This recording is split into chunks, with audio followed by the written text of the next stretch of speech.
اور خاص طور پر امام زمانہ علیہ السلام کے لیے صدقہ دینا. آیت اللہ سید عبد الکریم کشمیری ایک دیندار ڈاکٹر سید محمد کی تعریف میں ایک جملہ کہتے تھے. دیکھیں انشاءاللہ ہمارا ایک ارادہ یہ بھی ہے کہ پورا ایک درس اس موضوع کے اوپر بھی لیا جائے. عام طور پہ لوگ سمجھتے ہیں دیکھیے بہت بڑے بڑے علماء اور عرفاء کی باتیں ہیں, وہی یہ سب لوگ کام کر سکتے تھے, ہم کیا کر سکتے ہیں. ائمہ کی باتیں ہوں تو لوگ اس سے بھی مایوسی کا شکار ہوتے ہیں کہ وہی کر سکتے تھے, ہمارے بس کی بات نہیں. عام افراد نے کون کون سے ایسے کام کیے کہ چھوٹے چھوٹے کاموں کے ذریعے اس کام کو انہوں نے پکڑ لیا اور بڑے بڑے مقامات کو حاصل کیا. آپ کے سامنے ان سب افراد کی مثالیں. ہم آپ میں سے ہی چھوٹے چھوٹے کاموں سے بڑے بڑے مقامات کو انہوں نے حاصل کیا, لیکن کوئی ایک کام اور فریضے کے طور پر انہوں نے پکڑ لیا.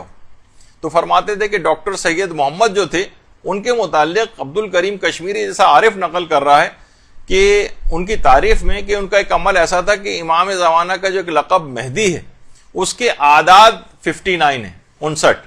وہ فرماتے تھے کہ وہ 59 تومان اس زمانے میں 59 تومان روزانہ امام زمانہ کے ہر عدد کے لیے ان کے لقب کے 1 تومان صدقہ کرتے تھے, یعنی 59 تومان صدقہ کیا کرتے تھے ان کے مہدی کے جتنے بھی اعداد بنتے ہیں اس کے لیے. آپ کسی کی آپ میں سے کوئی شرعی کوئی طریقہ تو نہیں, لیکن ایک محبت کے اظہار کے طریقے کے طور پہ بتاتے تھے کہ کوئی 59 روپے دے سکتا ہے, کوئی 590 روپے دے سکتا ہے, کوئی 5900 روپے امام زمانہ, جتنی اپنی حیثیت محبت شوق اس کا پایا جائے امام زمانہ کے لیے اس لحاظ سے صدقہ کرے اور اپنی محبت کا اظہار امام زمانہ سے کرے. روزانہ کی بنیاد پر امام زمانہ کے لیے صدقہ ہونا چاہیے. اور ایک بہت ہی اچھا طریقہ اور بھی جس میں صدقے کے رد ہونے کا کوئی امکان ہی نہیں, وہ آقا مجتبیٰ طہرانی نے بتایا.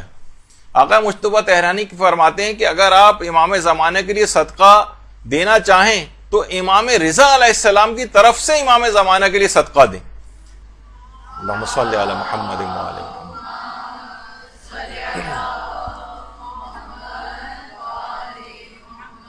جب ایک معصوم کی طرف سے دوسرے معصوم کے لیے صدقہ دیا جائے گا تو اس کے رد ہونے کا کوئی امکان ہی باقی نہیں رہے گا. تو ایک بہت ہی اچھا طریقہ ہے کہ جس وقت بھی آپ صدقہ دیں اپنی طرف سے جو امام زمانہ کے لیے آپ صدقہ دیتی ہیں, آپ نیت یہ کریں کہ میں امام رضا کی طرف سے امام زمانہ کے لیے صدقہ دیتی ہوں. تو اس کی عدم قبولیت کا کوئی امکان نہیں رہے گا اور سارے فائدے آپ کو ایسے زبردست صدقے کے حاصل ہو جائیں گے کہ انسان کو صرف عالم آخرت میں جا کر اس کا ثواب پتہ چلے گا.